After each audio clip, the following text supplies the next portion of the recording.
So if it's there, hi. We were just having a discussion about boundaries in the class. And at some point I may teach something about boundaries, because boundaries are extremely important in terms of personal boundaries. Learning to protect myself, take care of myself, and not offend you. Allow you to have sacred boundaries. Your personal boundaries, your physical boundaries, your cultural boundaries, your religious boundaries, your ethnic family boundaries. You know, like your boundary in the car when somebody is oozing over into your lane and you're going, crossing my sacred space. And usually you hit the horn or turn into them. But let me give you a few boundaries regarding the papers that y'all have already done here, and those on TV have been doing them too. I got a nice... Is Sonia here? Sonia? Oh, she's not here. That's okay. A couple of things here. But Nora, late last night, and I were emailing. This is actually from 1121, our grader, last night. She said the object of grading isn't to merely give you a score, but to assist you assist you in improving your writing skills. That can only be done with you writing numerous papers and learning from your mistakes. The comments I provide, she says, are to help you in your writing other essays. I appreciate that English is not some of your primary language, but use the writing lab, and that can really help you. How many in here have used that, the writing lab? Okay. Do you find it sort of helpful? You don't? You do, but she doesn't. Okay. Well, just stay with it. Stay with it. I urge you to continue utilizing that source, the writing lab on campus. You can also visit the Learning Support Services on the website. What is that?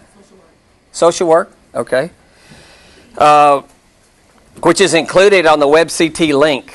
See, and remember, you're just writing 2 to 3 page papers, 2, 2.5, 3. Some of you get to 4. Some you're just writing small little essays. And the university happens to think that for you to get a baccalaureate degree, you need to be able to put words and sentences and punctuations and talk in a logical way, and the English language. And that's why this is a required course.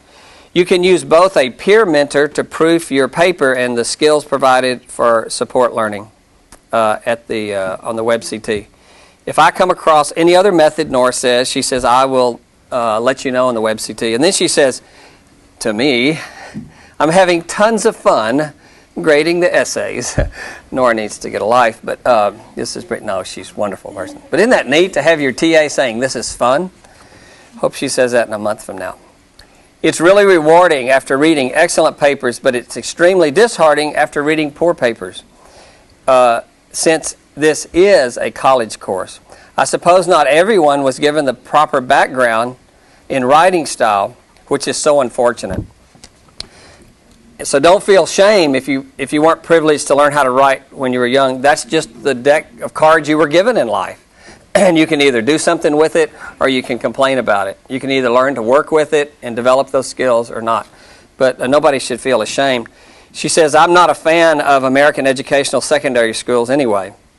You'd really have a good laugh at the essays that didn't follow a single direction provided by the syllabus for essay content. I just don't understand the act of completing an assignment without even reading the guidelines. See, this is feedback for y'all. You read the guidelines. First thing you're going to write on, you're going to write about the content of the course. Don't put of the paper. Don't put too much weight on that. Some of you are only leaving a couple of lines for your opinions. If you can write another half a page or page on opinions is fine, because your opinion will show that you read the article and understand it. So don't just give regurgitate a book report, a review of it, too much of it, and then give, well, I thought this sucked, or something, silly like that. But to take time to say why you disagree and what you think the author missed and what you would have included and how you agree with it. So you take a little more time for that. And then your 3 questions at the end.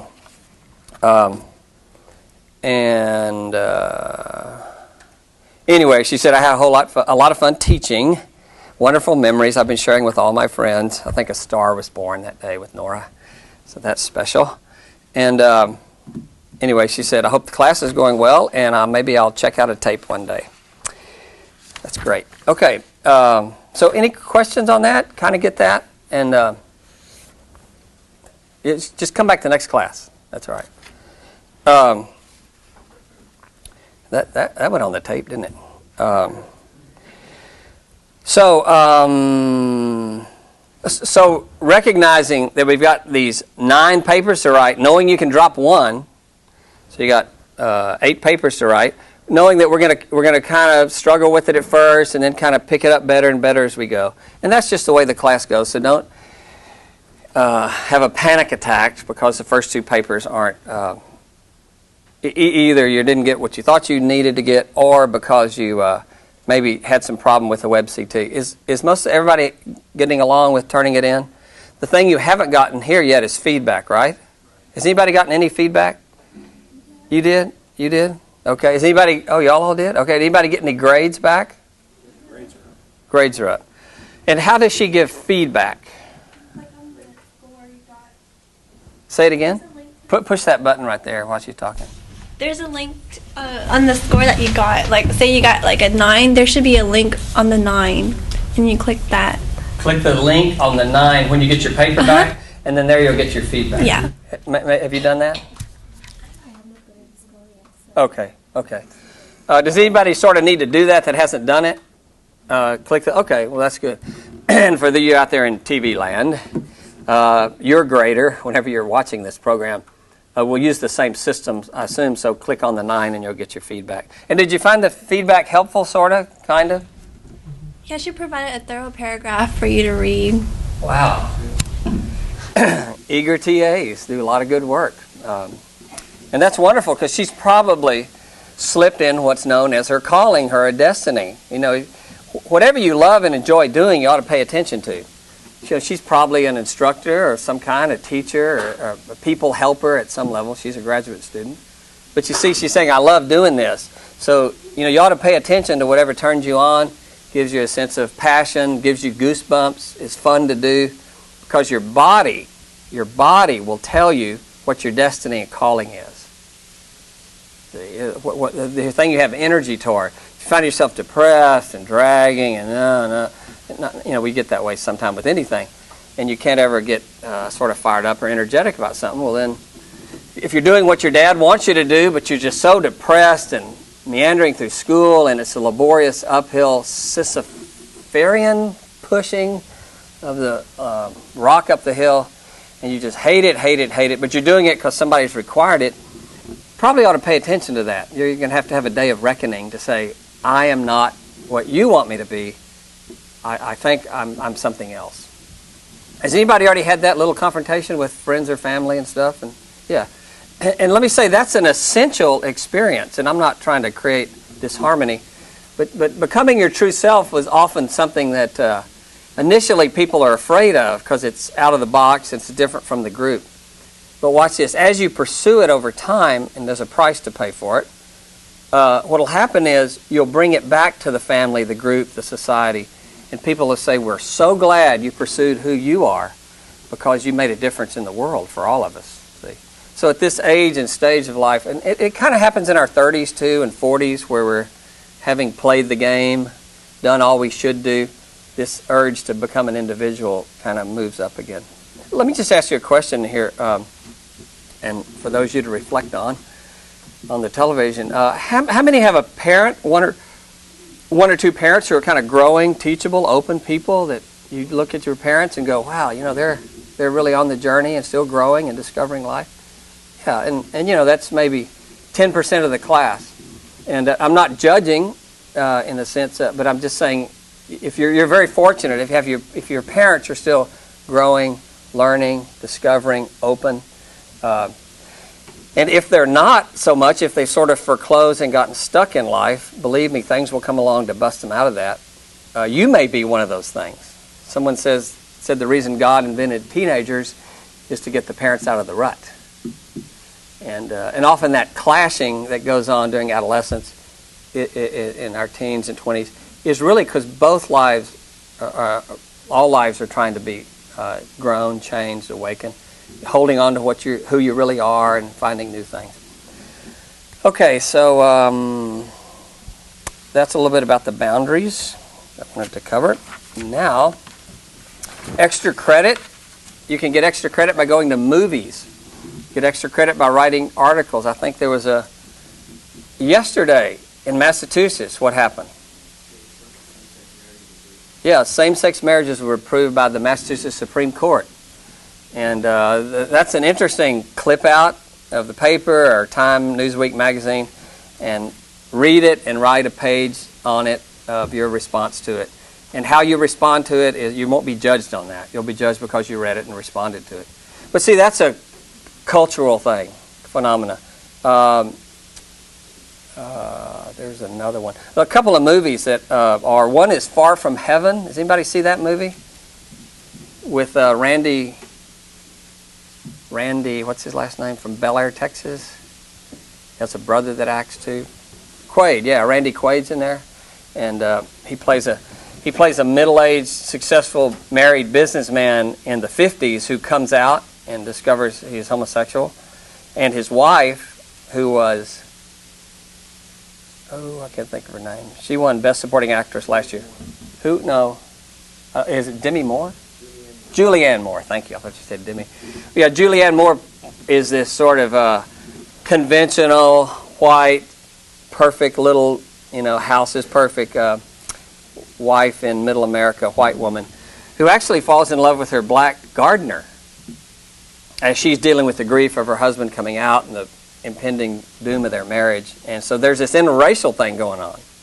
It's kind of a dark, heavy movie. I mean, it's not so much Bambi walks out at the end and everybody feels good. That's not there. But it's a great movie to look at.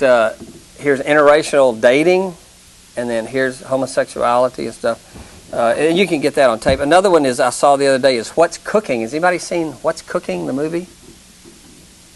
You have? No, you haven't. I guess y'all don't get out much. Well, I don't get out. I random looking. But What's Cooking was, I kind of stumbled into it. It's 4 families in a suburb on each of 4 corners of a suburban street in outside in Los Angeles. And one of them is a black family, one's a Vietnamese family, one is a white Jewish family, and the other one is a Hispanic family. And they're all having Thanksgiving. And so they switch from family to family. And actually, there's a Vietnamese young woman in there. She falls in love with the Hispanic guy and brings him over. And you can imagine, and I think in the Jewish family, one of the daughters has a lesbian lover. And all that comes out. But it's really funny, and it's passionate, it's interesting, and the turkey gets burned in a few of the families. I think the Vietnamese family goes and gets fried chicken from Kentucky Fried Chicken because their turkey's burned. But that's another interesting movie. It's called What's Cooking? And it's fun to look at these interracial. Look, these multicultural movies are just happening all the time. Another one is Debut, which is a Filipino movie. Yeah, and great little movie. And then the one with Bill Murray was Lost in Translation. Has anybody seen that? I didn't bring that up. Well, and I'm just awakening your consciousness to begin to look all around you, and those of you on the ITV class, is going to movies. And my hope is after my class, all my classes, you have more awareness to see these themes that are coming up at us in movie and in media, and developing a reflective attitude toward them, and not just going, no, I don't want to go see that movie. Maybe you don't, but a lot of these movies have very powerful meaning. 21 Grams, anybody seen that? That's another interesting movie with Sean Penn, and it's a really interesting movie. And there's some cross-cultural and stuff like that that's going on. Okay, so you get extra credit for that. Oh, and I ran this off the internet today. There's a movie called Japanese Story that's just out at Greenway. Let me just read it because here's kind of interesting it is. While on a field trip, an ambitious geologist finds herself having to babysit a taciturn Japanese businessman. Hoping to strike up a business deal, she agrees to take him around Western Australia's remote Pilbara Desert. Anybody know what that is? No. Journeying further and further into the wild outback, these two diametrically opposed strangers are thrust into a potentially life or death situation and begin to leave all of their preconceptions of themselves and each other. See, that just kind of seems so interesting, see. The thing we're afraid of most in life is what we don't know about ourselves, what we fear the unknown. And if you want to become a whole person, you have to keep stepping into the unknown. You have to walk toward your dragons, towards your fears, towards the things that are uncomfortable. Because when you integrate them, as it were, and make friends with what you don't know, then it no longer dominates you and runs your life. Remember my daughter who's 27 now, and she was 8. And Dad, I want to ask my friend down the street to come to spend the night. And I said, well, that's great, but I want you to do it for me. Well, you know, Lori, I tell you what, I'll go with you. Okay. See, she was going to get me to the door and then get me to still do it. And we got to the door, and she goes, Dad, I don't want to knock on the door. I'm embarrassed. I said, well, we can go back home and you can call. I'll stay here with you.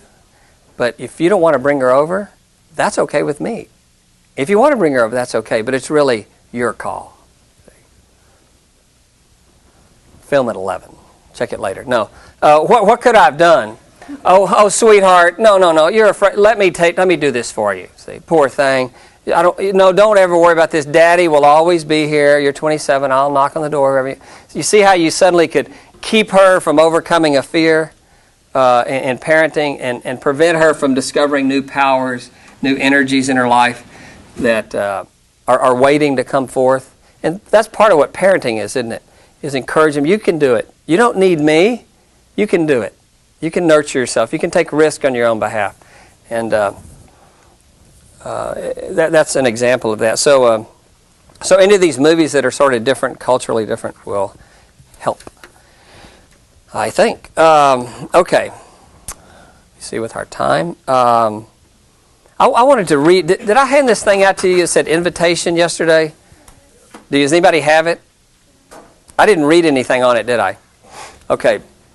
Well, get it out and let me read it. And then our TV students, y'all can go to the website and find this. I'll have it posted in there for under handouts, class handouts. Does anybody need one? I've got a few extras over here. Oh my God, here. Just take them and pass them around. And I want to read this, and then we're going to have our presentation, and then have some stuff to share with you for the some exam stuff. And let me hold on. Don't go away. I'll be right back. Hi. I had to get the roll passed around in here. The last TV class I did, we had 9 students. 9. But I had 2 on a remote, and so they kind of brought some energy. But this is a full class, and so we're going to have to sort of doing 2 things at once. Anybody know the movie Angels with Della Reese? Used to come on Sunday night, 6 o'clock, 7 o'clock, something about an angel. Touched by an Angel. The producer of that is, if it's still on, or was, a woman named Marianne Williamson. Marianne Williamson wrote a book about 20 years ago called Whatever Happened to Love. And she's a psychotherapist and writer and stuff. The book was a bestseller, and she thought she had this dream following her call, her destiny. She had this idea, and she pursued it. And it turned out, somebody said, a movie about an angel, all this God stuff, religion, this thing will never work on TV. But somebody gave her a shot at it, and it's turned out to be one of the more successful TV shows ever. Anyway, she was asked by Nelson Mandela, who was the first president of the new Republic of South Africa when apartheid legally ended, having spent, 26 years in prison, mostly in solitary confinement for his training to be president. But she, Marianne Williamson, actually was his writer for his speech. And this that I'm going to read you was part of the inauguration speech that he gave in 1994. But Marianne Williamson was attributed to writing this part of it, if not all of it. But nevertheless, Nelson Mandela, this is what he shared.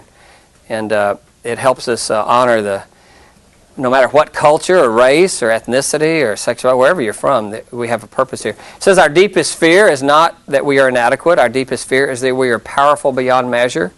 It is our light, not our darkness, that most frightens us. We ask ourselves, who am I to be brilliant, gorgeous, talented, fabulous?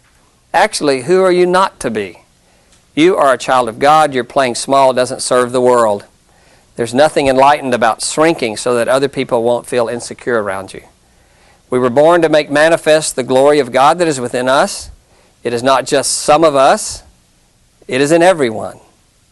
Sounds like a sermon, doesn't it?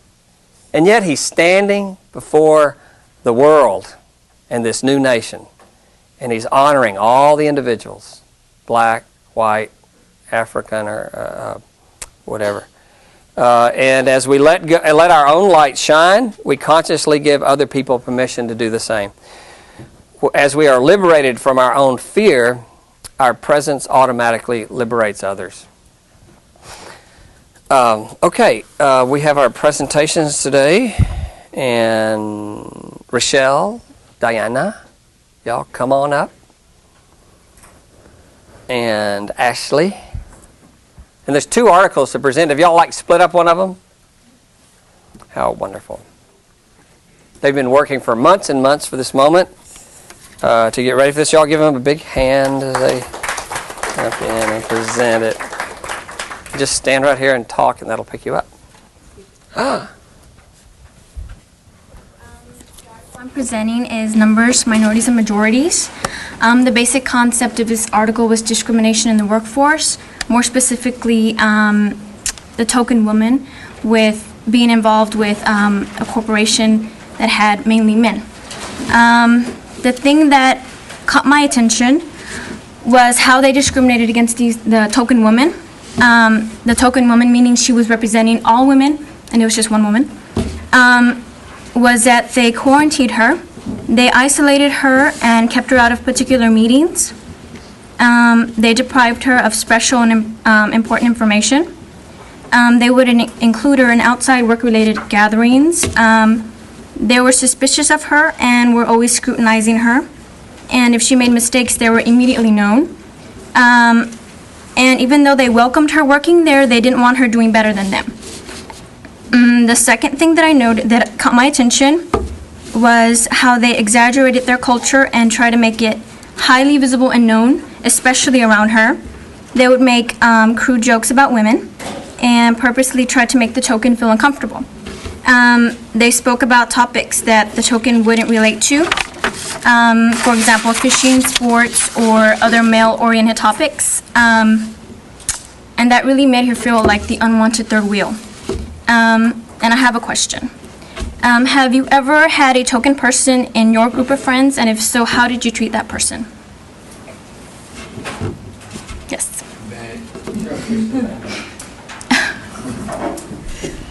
We treated him bad. Why did you treat him bad? Because he was a token person in our group. Yeah, give a little more of that. Say how and why, what happened. Okay, well, he would always do things that he knew annoyed people, or he'd do things that everybody else wasn't trying to do, but he'd still always be around. So, it's better to make fun of your friends than to make fun of people you don't know. Well, was he white or in a black group? Or? No, he was just like, because he was black we were all black. How was he a token? I mean, he like us. Got picked on? Yeah. And it was easy to pick on him because he didn't retaliate. Okay. Okay. Also. Somebody else. Okay. Anybody else have an experience of a token person in a workplace, or been a token person in a workplace? What's a token? Oh, I'm sorry. I'm sorry. The token person is like one person representing a whole group. Like, she was a token woman. There was no other women working there. She was like the token woman, so they would make like stereotypes against her, like, oh, so she's like this, she's like that, So, yeah. Okay. And also, speaking of stereotypes, they had particular stereotypes that they would have towards her. They would stereotype her as the mother. She was supposed to listen to their problems and comfort them, or she was supposed to be rewarded purely out of service, not out of her work. She was stereotyped as a seductress. She was not respected, and she was just an object to gain. She was stereotyped as the pet, the kid sister, the adorable little woman, the woman who was in awe of the big, strong, intelligent man and was always on the sidelines, never in the game. And she was also stereotyped as the Iron Maiden, the strong, confident, self-assured woman who wanted to be treated fairly and stated her opinions always. The result of this was self-hatred. Being around negativity and someone always putting you down and always making you feel inferior, she started hating herself and not accepting herself. Also, she was attempting to be one of the boys, while in the process deserting the girls. She wanted to be accepted by them. Also, was isolation. She didn't want to play their game, so she was isolating herself. She didn't have any relationships with her coworkers, and so that's what happened. Also, what happened was the two-token situation, where there was two token women, meaning just two women out of the whole men in the corporation. And so what the majority would try to do, which is the men, would try to put them against each other by portraying one superior as the other one. This led to competition with each other and trying to establish differences with each other, or they would become alliances and share their misfortunes. So basically it's just discrimination, trying to put other people down because they're different or because they're the only person in that group of people, and in the process bringing out negativity out of that person. And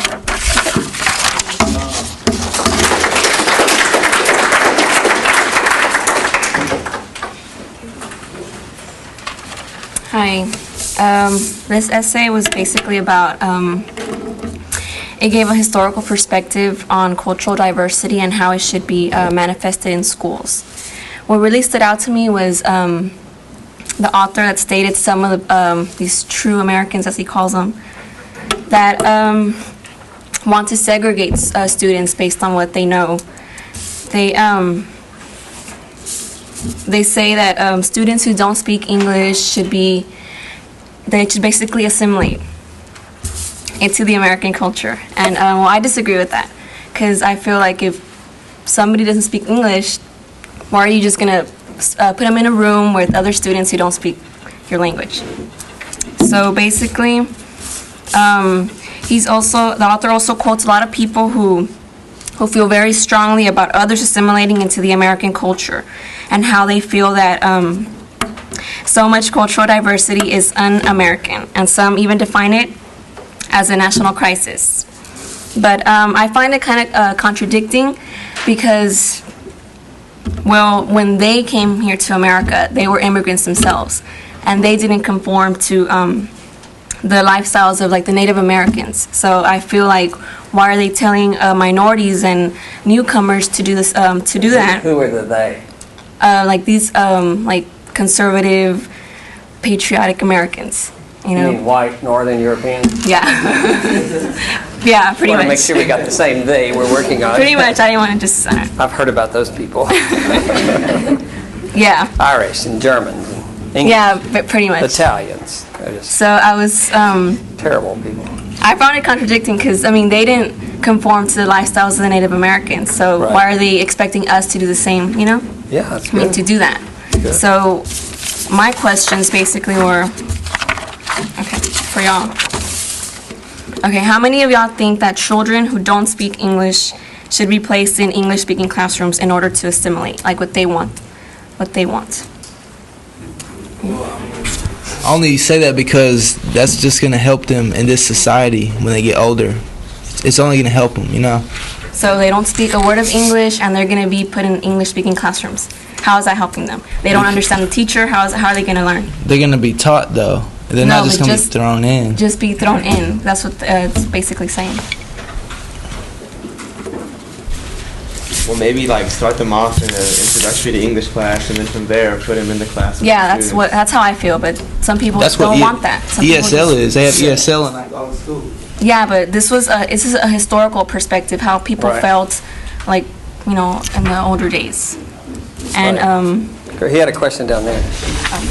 I came to this country at 4 years old and I didn't speak any English. And I started off in elementary in an English class. So basically it's helped me out a whole lot. And I feel that putting a person like any other foreign person in like ESL programs, that kind of slows them down. You know, and do you feel like you're speaking for everybody else? I mean, I know people. I mean, that's just me. You know, I mean, my capacity is different from everyone else. How did it slow you down? No, it helped him out. That's what he said. No, it helped me. I'm just saying. I've seen other people that it slows them down. Sometimes they can like read at a second grade level when they're like at a third grade. Right. So that's my observation. You know, I'm not sure about anybody else. Right. Yeah, I was in the ESL for the first like 4 years of my elementary school, and I'm not slow, I don't think. You don't sound slow the way you said that. No. It really helped me, and I'm doing fine. Well, isn't the idea if somebody comes in and they English is their second, third, fourth language, they don't speak any English, isn't the idea to keep them up to speed in learning while they're learning English by having a classroom taught in their primary language so they can learn math and learn these skills while they're learning English, and then they take English-only courses? Is that how anybody go to school like that? You go through ESL and they teach you whatever you need to learn. They teach you English and they teach you how to do everything, and then by the time you're like in second or third or fourth grade, you're already like integrated into everybody else, and it's just like nothing. You leave class like for an hour or an hour and a half every day, your normal class, and you go there and you have just your own little special class, like the short bus. Yeah, I agree with that. I agree with that. And okay, why do y'all think that there are some people, whites in particular, who are more tolerant to cultural diversity than others? Because it talked about how some people were more liberal. They wanted to give these kids chances, and they're more tolerant towards it. Why do y'all think? Well, since this is a historical thing, this goes back to like 19th century. We're learning about it in history right now when like immigration came over in late 19th century. The WASPs, which are white Anglo-Saxon Protestants, they were really against it. They really disliked all these other people coming and bringing this new culture, because America was supposed to be for WASPs only, and that's it. So that it goes back to a cultural thing. I mean, a culture from way back in the day. So it was. Do you think it was more of their environment, or? I mean, the environment that everyone has to be a WASP, and if they're not, then they're an outcast. Because all the immigrants were harshly discriminated against, especially Irish people, and so Irish and Germans were really the first people to come who were really discriminated against. So it goes all the way back to there, as to why people are discriminated because of their culture. This doesn't have to do with your question, but like when you're talking about assimilation, isn't that the same thing as like us having to take Spanish in high school? You know, they say taking Spanish in high school and stuff. But that's like, you know how it's like, like it says it's supposed to help us, but what if you don't want to even live in Texas? But you already know everything, you know, like that's just something for your own good, you know, just. Yeah, but like it's like the same thing, you know, because we're being forced to take it, just like a minority came here, they're being forced to take English. That's not really having an impact on your whole life, because you already know how to add and subtract and write and everything. That's just something that, you know, it could benefit you. But for the kids, it's like they gotta learn the basics first. For me, like reading and all that stuff, and then they can, you know. That's good. Stacy, can you pan back over like you did where I was in the picture up there, all the way over? Oh, look at it. Now everybody turn and look at the camera so they'll see how diverse we are. Turn and see. About these wasps. I want to talk about these wasps. But that was pretty much it. You got one more question? No, that was pretty much it. But I'll let a short talk.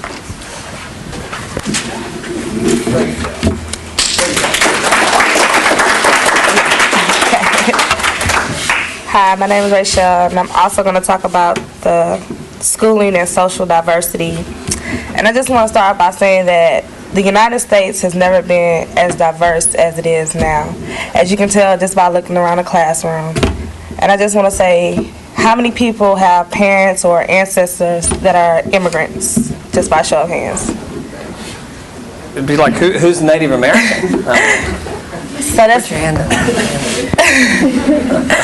that's mostly everybody, and it may seem natural to you now that so many different people of different ethnicities or and cultures in one class. But back in the day, it wasn't like this, and it wasn't easy for everybody just to come to school and learn or whatever. And in the article, David Psyc quotes Paula Fass, who says, "The shape of American education in the 20th century is crucially related to the problems with American diversity." And I believe this because back in the day, they had what they call Americanizers, who wanted people who are of foreign backgrounds to come and just naturalize, like become the American mold or whatever they want to call it. And I don't think that's fair, because you want somebody to come over and be someone who they're not and just forget about who they really are. And I just want to ask, like, how do you all deal with social diversity in school? Like, do you interact with other people, or do you just talk to people that's your same ethnicity? Good question. Shapor? Oh, well, I mean, I don't really care what you are. I mean, I'll talk to you whatever race. I like to interact with other races because you learn about different cultures. You might be introduced to something you like. So for that, I'm cool with everything, I guess. But do you see yourself like going up to someone of another race? I mean, do you? Oh, all the time. Well, where I went to high school, I went to high school in A-Leaf, and in A-Leaf, that's like it's known as an international community because there's so many races there. So that really wasn't even much of an issue where I went to high school. So it's cool. I think more nowadays that people don't really look at ethnicity more, but people hang out with people who do the same thing. Like the athletes hang out with the athletes. People who like the band hang out with people who like the band. It's more against your hobby. People who like the same thing I do. Okay. I wonder how many people's parents hang out with a different race or ethnic group. Anybody's parents hang out with other friends of different races? That's interesting. Not my parents. They're both half gone. Okay. The article, it talks about how educators were basically trying to mold the classrooms or whatnot, and because it was becoming socially diverse, they had different ways of dealing with this problem, such as they discriminated, they separated people, they assimilated them, they desegregated, some ignored, compensated, celebrated, and preserved it. And basically, when they discriminate, it was like blacks went to separate schools that were unequal and poor, and Mongolians were not able to go to school at all. And when they separated, it was basically like people who were mentally challenged were separated from the rest and things like that. And one of the biggest things was assimilation, getting people to assimilate to the American culture. And what they wanted them, not only did they want them to assimilate, it was just that they wanted them to forget their connections and everything back home. So another question that I asked is, how do y'all feel about that? Do you think people should assimilate and have to forget everything that they know about their culture? Anybody think that they should assimilate and forget their culture? Right. But assimilate to what? Because what is the American culture? What are they going to assimilate to anymore? Like, if somebody comes over from Japan, and then they can come here and they can find somebody who is still following the Japanese culture and the Japanese ways, if they want to, or they can find somebody who's conforming to African ways, so they can choose what they want to assimilate to, because what their culture, they can choose their culture. See, okay, but you're talking about now, but I'm talking about like back in the day, when it wasn't like people coming over. I mean, it was other people of their ethnicity and culture, but it wasn't a whole lot. And it was basically what I mean by assimilate to like the white culture or whatever you want to call it. But it's just, I don't know. I think they should have integrated, not so much assimilated, but integrated into the culture and take some of American culture and take some of their own culture, put together. And right, and initially, don't we go with the known, and we need the support of the known, and until we feel secure and rooted, and get our job, and then jobs and school and experiences move us into other cultures. I couldn't imagine somebody just showing up and saying, "I don't want to be with my people," and going with another people. That would just like coming. Oh, I was going to say that I thought assimilation was more of keeping an open mindset and, like, at the same time taking pride in who you are and where you come from, but not judging others, because it's like shoes on the opposite foot there, you know what I mean? Like, you wouldn't want them to force you to be their way, but at the same time, they wouldn't want you to look at them as outcast either. So it's just like keeping an open mind. That's good. Okay. Well, you have something to say? That's one thing. I think people who come here, they should try to be more Americanized because they are here. But I mean, they shouldn't forget where they come from. They shouldn't forget their culture because that's their whole ancestry and all that stuff. So they should. I think they should fully know about their own culture, but at the same time, try to be more American because that's where you live. Well, I think that there is no real American culture just because the only people that were from here were the Native Americans, and I just think that it's important to know who you are and where you came from because, like, now we have a Black History Month and we have different classes about different cultures and stuff like that. So obviously it was important to someone to bring these things out. So I just think that everyone needs to remember that you are who you are not necessarily for a reason because you didn't have a choice to be who you are, but you are important. And so that's just basically it. Good. So thank you. Big hand for that. Quick. Thank you. Very good. Y'all have done an excellent job on the presentations. Yeah, I'll see you later. Good to leave. Great. That's good. And you know what's interesting is, and we're going to look at this when I start teaching more out of the textbook a little bit from that, is culture is like personality. And who wants everybody to be a clone of everybody else? And our culture, our looks, we dress differently. It's the unique personality that we all have that makes life interesting. Well, that's a nice look, isn't it? This over here. We have a rat in here, our class, eating the wall over here.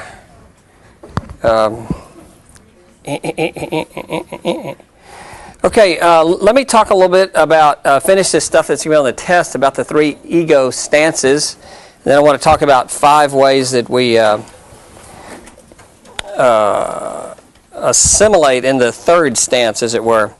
And the camera's here already. Here's our little acorn. And a good test question, the moving acorn, is what is the acorn theory? It's a great question. And the acorn theory by Hillman, Hillman. Good test question. Describe the acorn theory with an example, or explain it with an example. And that would be the acorn theory is that we come into this world as a seed. Here it is right here.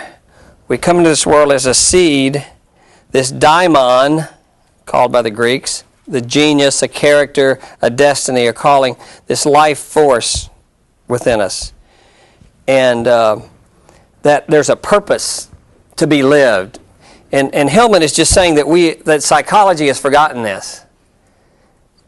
This old Platonic story of the myth of E-R, right there. And in fact, that's a great extra credit thing. I looked it up.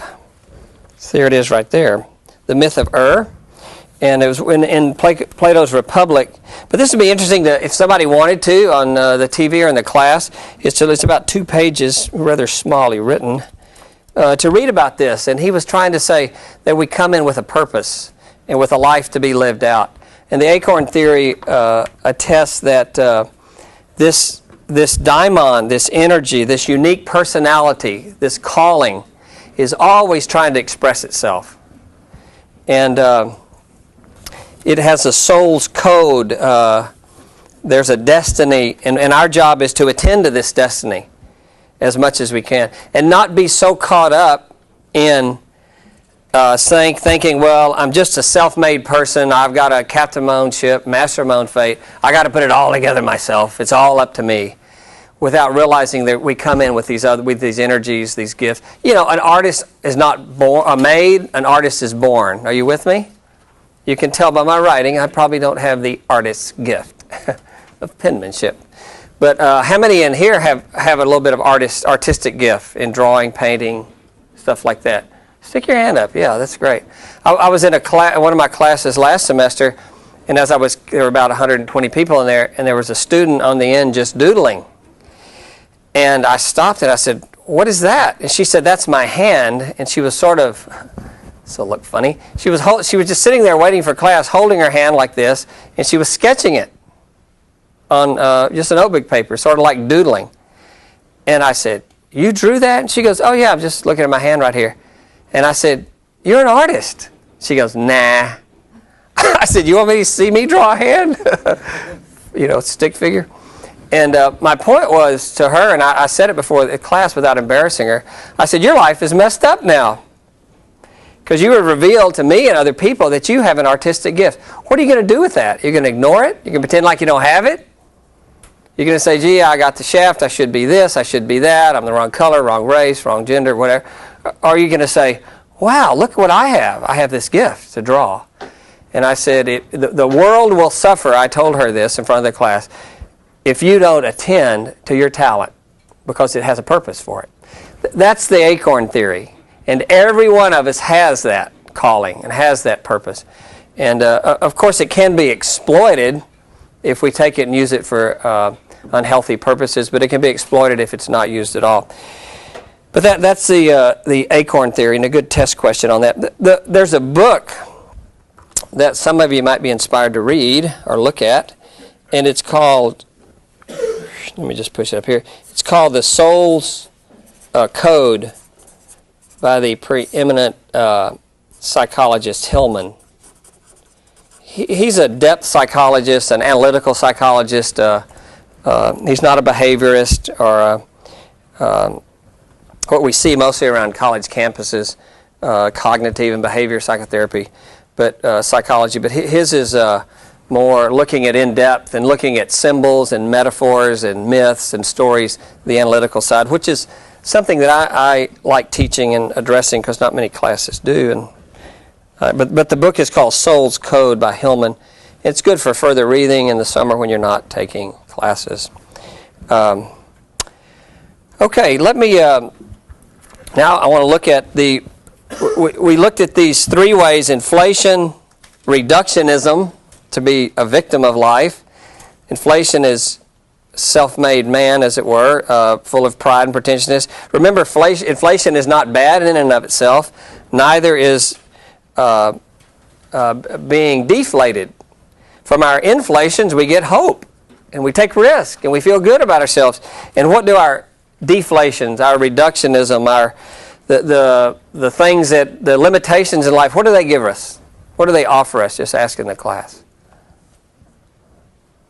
All the things I can't do, all the losses I have, the things that, what effect do they have for us positively? Anyone take a stab at that? Yeah.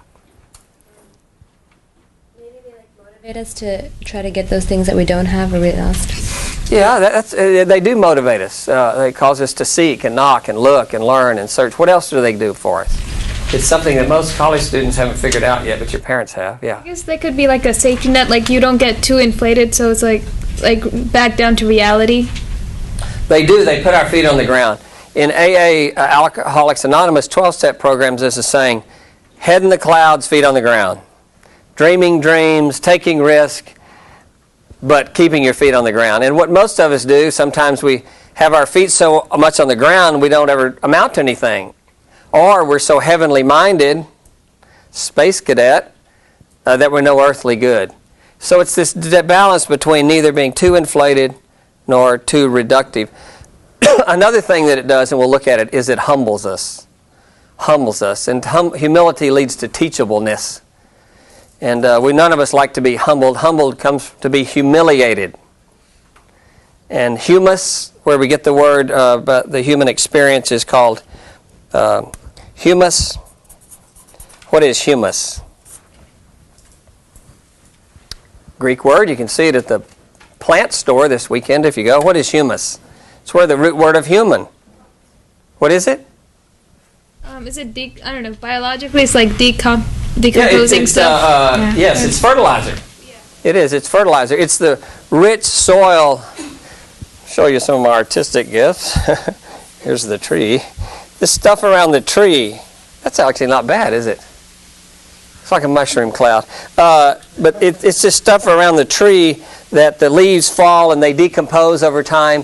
And humus is rich earth. And part of what that's acknowledging is human beings are beings of the earth. We're earth people. And watch this. It's another word for it to keep the language clean is fertilizer or caca or poop or you know what I'm saying? It's waste. But it's the waste that creates what? The fertilizer that grows the trees. And we often say the bigger the pile of the manure, the greater the oak tree. See, the bigger the pile of manure in your life, all these things that are seemingly wasteful actually can be possibilities for new things that would never come out. So humus beings is a being from the earth. And let me say this. When you get humiliated, you feel like poop. I use that word. It's probably fair on TV. You know, I won't use the S word. But and when you really get sick, say, how do you feel? You say, oh, I feel like, you use the word humus. There used to be a bumper sticker 15 years ago that said, humus happens, to flip the word. See, and that's when you get fired from a job. I've been fired from 3. It's very humiliating. It brings you down to the earth. It hurts. It's but those experiences can be the most transformative of your life. 2 years ago, or like 4 years ago, at my daughter's graduation in New England from Wheaton College, Robert Reich was the speaker. And he talked about all the wonderful things that you get to happen now that you're graduating from school. But then when he said one of the things that has to happen for you to begin to really benefit from your education is you need to get fired from a job. Because then it drives you not to be so inflated. I'm cool, I'm neat, I can make it happen. But it drives you into something deeper. Well, who am I if I'm not the successful person, inflated person I need to be?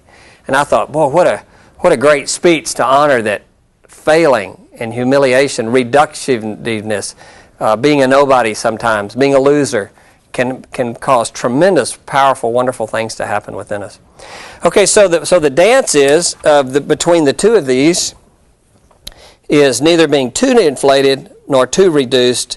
Both of these are actually closed system by themselves, but the willingness to grow through awareness by becoming yourself. And in fact, as I'm doing this, I got a call late last night, and one of the most significant people in my life, my uncle, is dying. He's had Alzheimer's and been in a bad state, but he's in San Antonio. He's a retired 3-star general in the Air Force, and he was probably more important to me in terms of developing my own willingness to grow and follow my own path. I thought I had to go into business like my dad.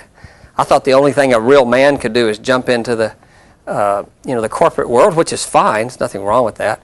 But I just had some other ideas, but I didn't have permission to do it. Well, Sailor, my uncle, he sailed a lot, said he was a very important person in my life that gave me permission in college to pursue my passions and my interests, my curiosities through life.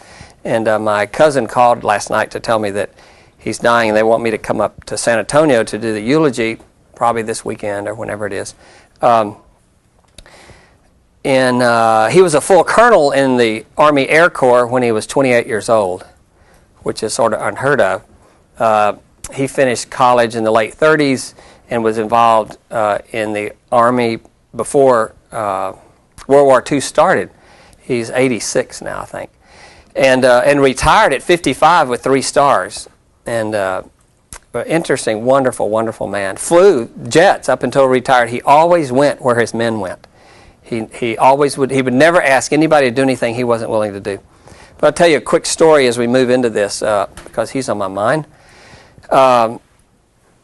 early in World War II, there was fighting with American fighters against German planes, the Messerschmitt, and of the German Air Force. And he was telling me this story one time when one of my nieces was getting married, and we were standing in the parking lot of a La Quinta on I-35 outside of Austin, and we were talking, and he said, well, you know, Herb, you know what I told him I was teaching here. This was about 3 years ago. He said, you know what the problem today is there's no integrity. I says, what does that mean, integrity?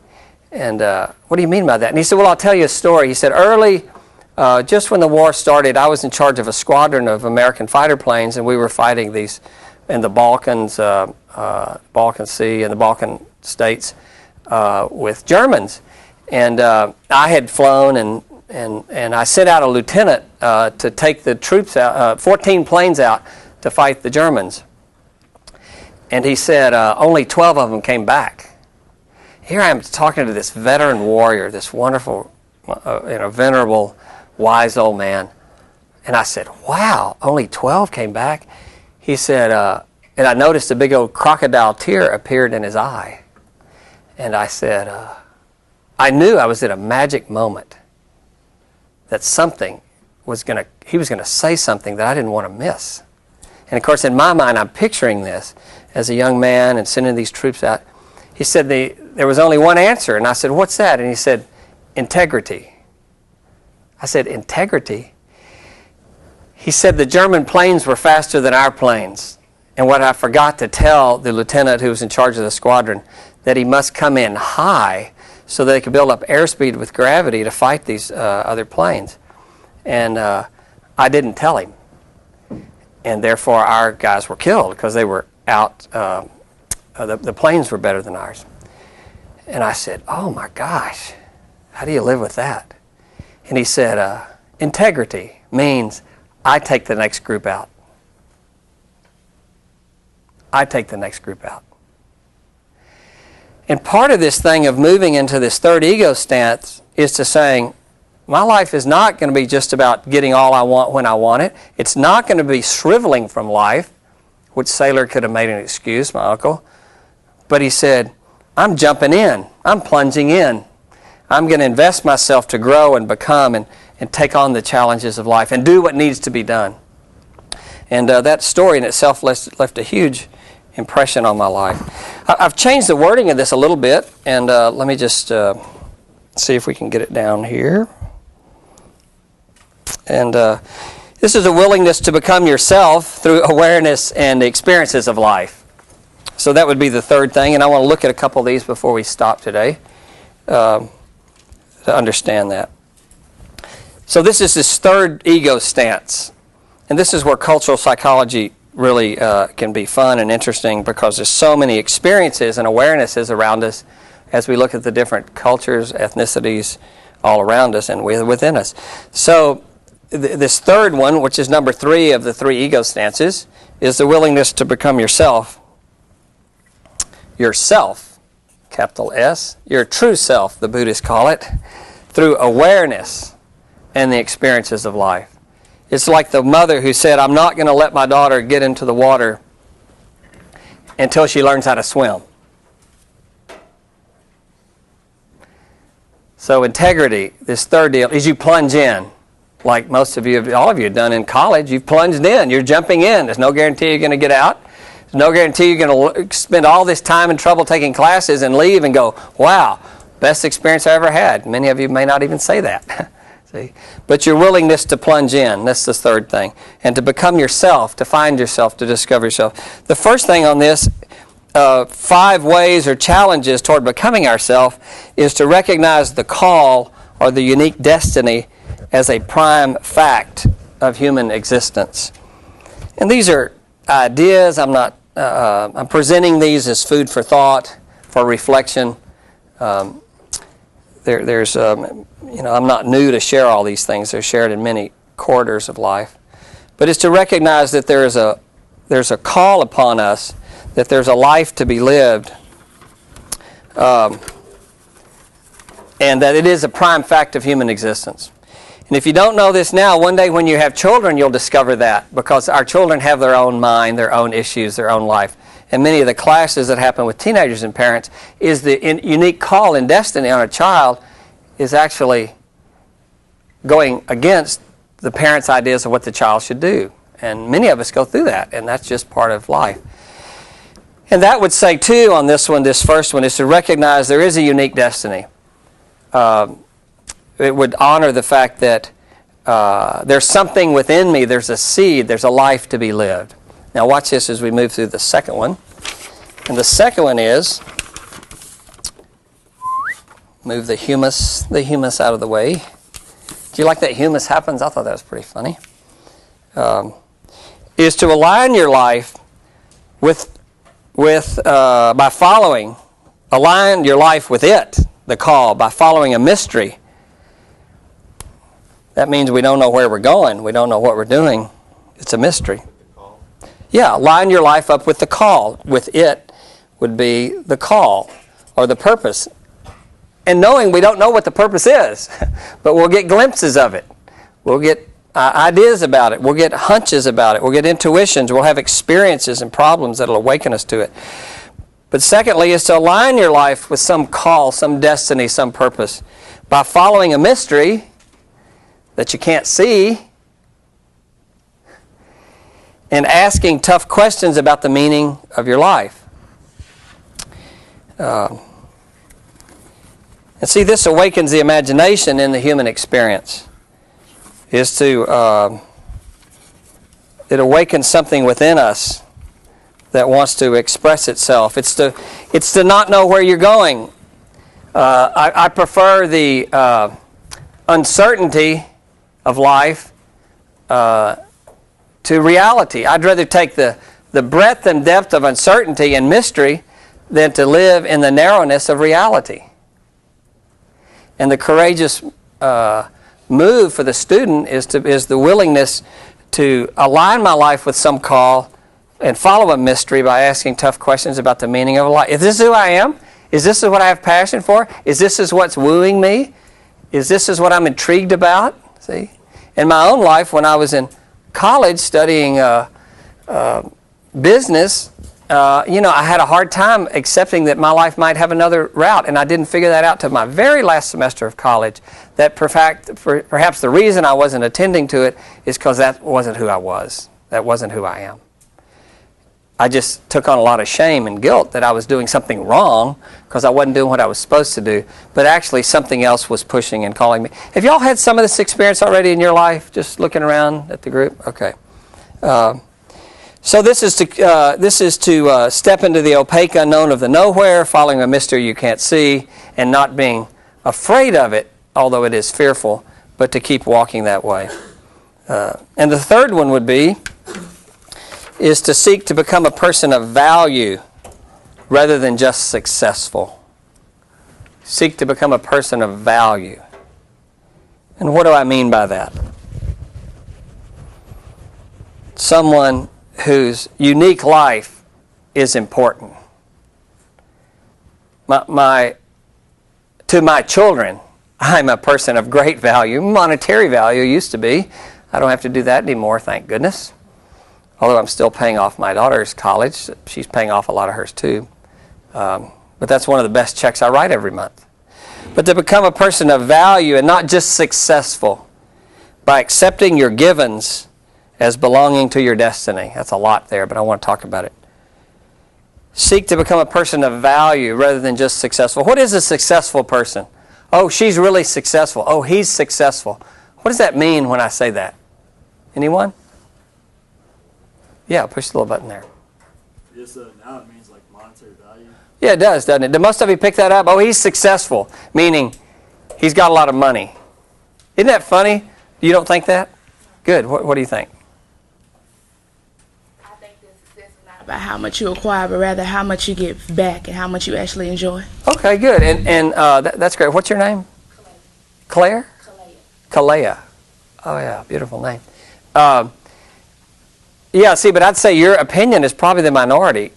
Most people would say they're successful. You immediately jump to the fact they've made a lot of money. They've succeeded in their business endeavor. And certainly that is a sign of success. But to become a person of value and not just successful is to become someone who's important, someone who the world is better because you're here, someone who your children one day will say, I was so lucky to have you as a parent. My goodness, I was lucky. See? Yeah, you had your hand up? Oh, you're just twiddling your deal? By accepting your givens. What are the givens? What are some of the givens that we deal with? Yeah. Pretty much whatever situation you're put in, your conditions. Yeah, give me some ideas of givens. Maybe someone has like not enough, like the family they come from, maybe they're poor. A poor family. Or like health problems. Health problems, physical maladies. Have a parent who's sick. What are other givens? Things you didn't choose. Your blood? A flood.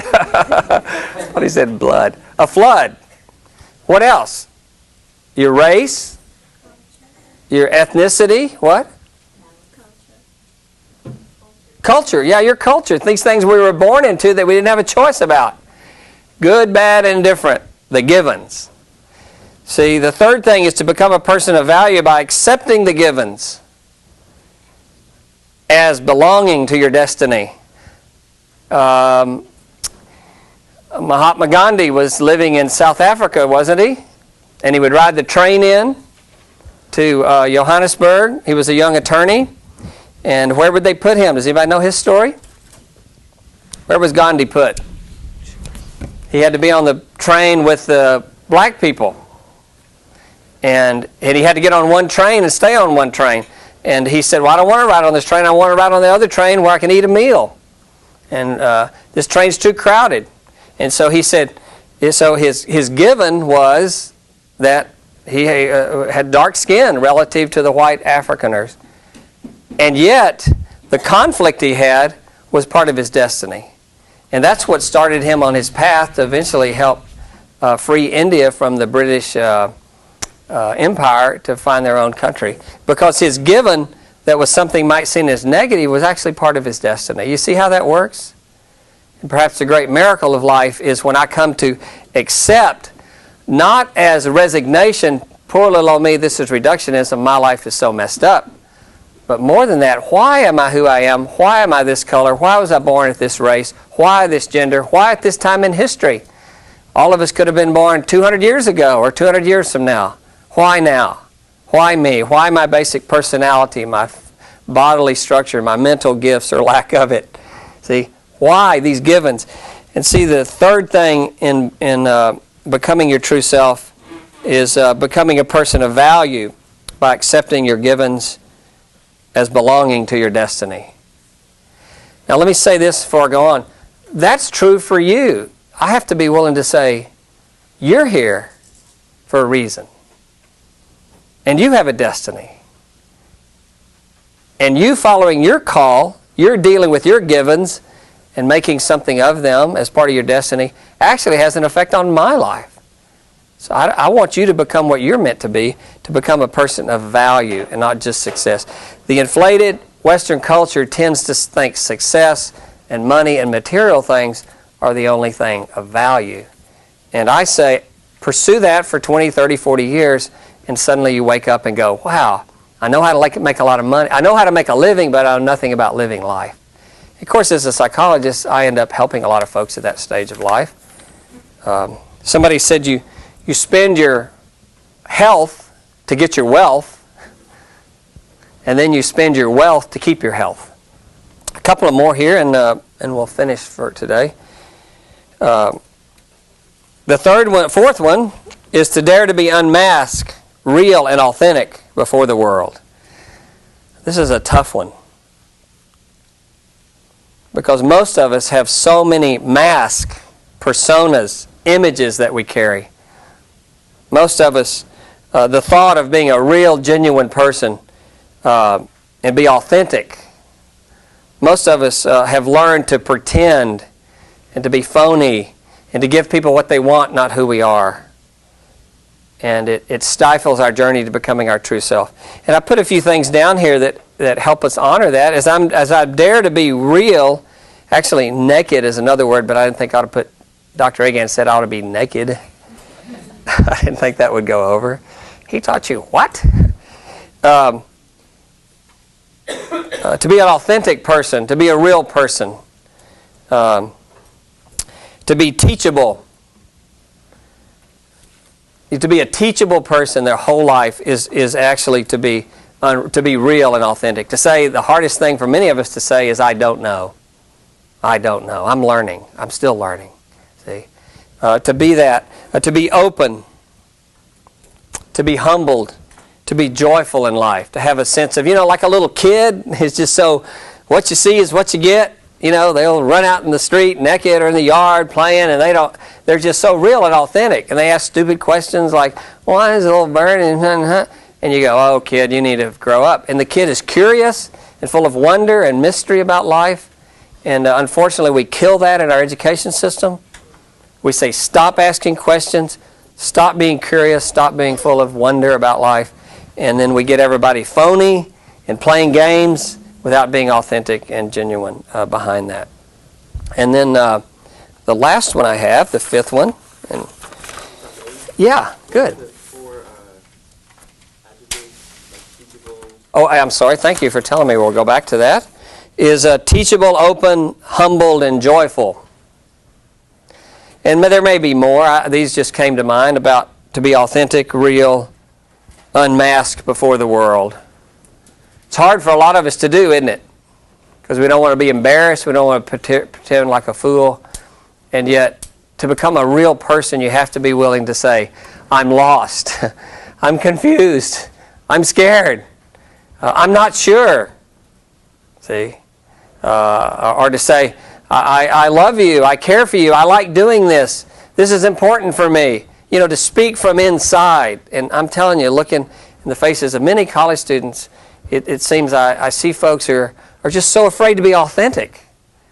One of the students earlier came in and said, I was sick Wednesday, and here's the pills that I have today. And I went, well, are you feeling better? Well, let me see the doctor's excuse. See, we'd just be playing a game. See? But to say, I'm sick, well, first thing I want to know, are you feeling better? You look terrible. No. Are you feeling better? And to connect as authentic. You see what I'm saying? And real and genuine. And to the degree we do that, we become more whole and authentic. And let me just hit the last one here, and we'll look at it in the next class. This is to risk being a co-creator for the healing of the world. And that's all you need to put down on the test, is to risk being a co-creator for the healing of the world. And this is huge, because this moves us out of self-centeredness into saying it's not all about me. It is about me. It is about me, but it's not all about me. That my life can enrich or curse the rest of us. That what I do to become my authentic self, follow my calling, my destiny, has huge effect on other people. Greatest thing I can do for my children always is keep working on my own stuff, as it were, get my humus in a pile. Work on my stuff. Deal with my fears, my insecurities. You see what I'm saying? Has huge effect on that. We need you to become your true self. So to be a co-creator for the healing of the world, to say, wait a minute, I know I'm part of the problem, but I want to be part of the answer, because my response to life, to my destiny, my call, has effect on other people's lives. Did y'all already somehow sense that? Any of you already sense that with y'all? How many have little brothers and sisters in here? Yeah, see, you already got somebody looking up to you. And do you go, yeah, buzz off, chump? or are you able to say, hey, let me see your work, or, I'm so glad you're my little brother or sister if you just get out of my room, leave me alone. But you see, we already have an effect on others, just the siblings in our deal. Okay, well, thank you, and I'll see you next class. Bye.